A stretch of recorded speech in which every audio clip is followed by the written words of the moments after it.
Hey guys, it's Mathel here once again, and today I'm going to be showing you how I have approached the Brutus Lead Sprinkler character. It's one that quite a lot of people have asked me to do because there's been a lot of versions out there already, and they just want to see my own take on it. It is pretty straightforward at this point, where you just stack a whole lot of strength because the item got changed fairly recently to give you 2 to 4 additional fire damage based off of 10 strength. So you wear 2 of them, you stack strength, and it's very similar to how the Hand of Wisdom and Action sort of characters are built for Spectral Throw and Blade Flurry, except in this version you're using sceptres, so you will most likely be using Molten Strike for single target and something else for clear speed, unless you really do like suffering with Molten Strike for clear speed. I tried to do it, I suffered. I did a few maps here and there. I keep trying every now and again with Molten Strike. It just does not feel good to map with at all, not for me anyway. So the skill I've ended up choosing is Sunder for mapping and leveling most of the time, though I do go into Molten Strike when I'm ready to get serious with some real serious damage. Because Sunder's damage isn't incredible, but it definitely clears maps a whole lot faster than Molten Strike, as I'll show you in just a second. Molten Strike, however, with the 2 new Threshold Jewels, has some absolutely insane single target damage, as well as the Helm enchant that gives you 3 additional projectiles. So in the end you have like 10 Molten Strike projectiles, and the single target is pretty nuts. Though I haven't really gone ahead and taken on too much endgame content yet, since I'm just been leveling, and at the moment we're level 88, I believe. So this is what Sunder looks like, however. The idea behind Sunder is very similar to Molten Strike as well. The scaling of it, that is, you still use all your fire damage, your fire pen, your weapon elemental damage. Difference is you want a little bit of area, and you really want to stack attack speed super hard on this one so that it doesn't feel bad to clear. It's only up to this point where I have a lot of attack speed that it actually starts to feel rather good to use. So that's including Blood Rage and all these attack speed sort of jewels replacing our Molten Strike ones, and in the end it actually feels pretty damn good to map with, which I'll show you right now. So this is what it looks like when it's pretty goddamn fast, and when you don't put Multi-Strike in, because maybe for quite a lot of these maps Multi-Strike just isn't necessary. It locks you down for a bit of extra time, and for most of these packs you can just dive in, throw out one Sunder, clear the pack, and move on. But it's got fairly lackluster single target, though it does work, so you want to use Molten Strike for that. Quite a lot of the time though, we do still want Multi-Strike in our setup for Sunder, because things that take longer to kill typically do a lot better with Multi-Strike, and because we don't have a final red socket to replace it with when we're just not using Multi-Strike. So it is kind of a damage loss, but it can feel good on the lower content, or things that you just about one-shot. So the mapping speed finally picks up rather nicely on this character about level 80, when you get all the attack speed and some really good damage, and that's when Sunder feels like a pretty damn legitimate skill for this type of build, and you don't feel bad about not Molten Striking. This is just a regular Zeri run at about level 87, and we still have a little bit of damage to go, but Sunder carries quite profusely, given that the weapons are fairly overpowered, so it's just more of a delivery method rather than a strong skill to begin with. Sunder's not too bad now that it has been buffed, and I think it's the best alternative to Molten Strike for clear speed, because Ground Slam feels really shitty nowadays. That's about it, actually. You can't really do much else, Ice Crash, but that's also kind of lackluster. And, you might be able to pick some other different skills, but what we've ended up landing on was Sunder, because it hits really hard, and it does do some decent area when the little Sunder explosions go off.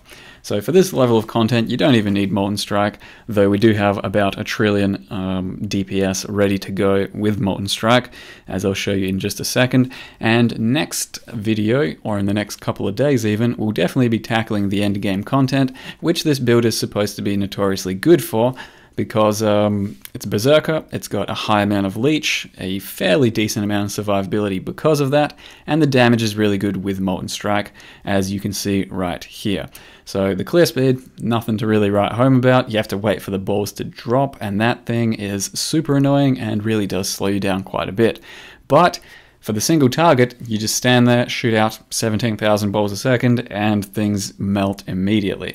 This is still normal at Zeri though, so don't get too excited, but it's a really nice boss killing skill, and if it's something you haven't tried before, it's probably worth doing, because it feels goddamn nice, and you really don't have to play much of the game against these bosses. You just fire up a whole bunch of balls, and yeah, they're done for. And then the leech is really nice too, and you can build this character a lot tankier to get much more life than I currently have, but I'll show you what I did so far to build this character, and then we'll go over more of it tomorrow or in the next video. For now, this is just the last bit of content I did. I did 1 Minotaur run, and the DPS went rather nicely, and we can just face tank him. So the item we are building around is fairly common at this point, and a lot of people have already played with it. First time I'm tackling it. Brutus Lead Sprinkler, 2 to 4 damage per 10 strength. So we're 2 of them, and you have 4 to 8 damage per 10 strength, meaning you stack a whole bunch of strength. We're currently at 1050, and that means you get a whole lot of fire damage in your skill. Now, I haven't gone all out on strength like quite a lot of other people do. I still am trying to just balance my resists a bit while also balancing decent jewelry and Azov's blood as well for some extra fire pen, bit of extra strength, and going Avatar of Fire. So I'm not currently wearing Alberon's boots, which are 18% increased strength, though it would be a gain of about 150 strength. And that's primarily because I haven't been able to balance my resists yet. But in the end, if I don't need them for DPS, or if my DPS is good enough, I might not get them. We'll see how we go, but they are an obvious choice that we can upgrade as far as strength goes. We'll go to about 1200. But I haven't gone too all out. Passive tree is largely just starting as a berserker, marauder, traveling around, getting strength and some good, Ellie nodes and all that. Bunch of life. Ellie overload because it's quite a lot of additional damage, and I have managed to get up to 87% accuracy or 88% accuracy while maintaining Ellie overload pretty much 100% of the time, so it should be worth it. It just means it's a bit harder to gear because you need accuracy in several different slots, and I've managed to go for rings so far because there wasn't really any gloves available, and my helm is a hubris for the 3 additional Molten Strike projectiles, meaning I couldn't really be too picky with the craft using rage essences on it. Couldn't manage to get accuracy there either. But the gear is basically just get strength everywhere, a good 40 to 50 on each item, and resists, some wed if you can, some accuracy.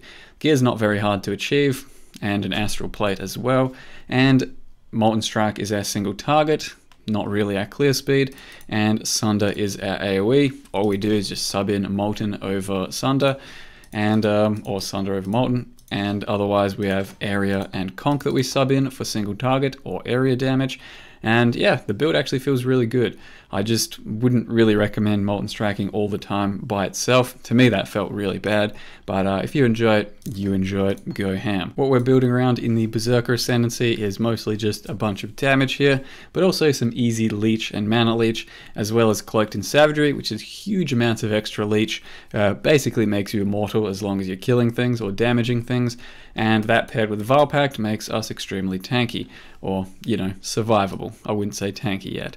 And then we have some, jewels that convert strength over here, so that's a fairly decent amount, and a fairly decent amount of strength conversion there as well. And you're based around these 2 Wildfire Molten Strike jewels, so 2 additional projectiles there, 2 additional projectiles there, 3 additional there. That gives us a total of 10 projectiles from the base of 3, I believe. So, huge multipliers for Molten Strike, single target here, and that's why it's fairly overpowered, fairly strong at the moment, as well as these things just being fairly insane and imbalanced, I would say. As well as that, we grab Point Blank. Doesn't do anything for Sunder, but obviously pretty damn nice for Molten Strike, so definitely worth grabbing for the few points. And we also run a Bismuth Flask, the Wise Oak that is, for an extra 20% fire pen. So you're stacking fire pen in a good few places, over here, this one here, a bit over here, as well as the fire pen gem in here. There's not really much else to mention at this point, I don't think. It's just a small overview and it's fairly straightforward. Running Anger and Blasphemy Flammability. I'm going to take on a whole bunch more content tomorrow and the coming day after that, and let you know just how good the DPS was. There may be better versions of the build out there, I'm not too sure. Haven't really looked at any, but this is it for now, guys. I hope you enjoyed the little rundown, and thanks for watching. See you next time.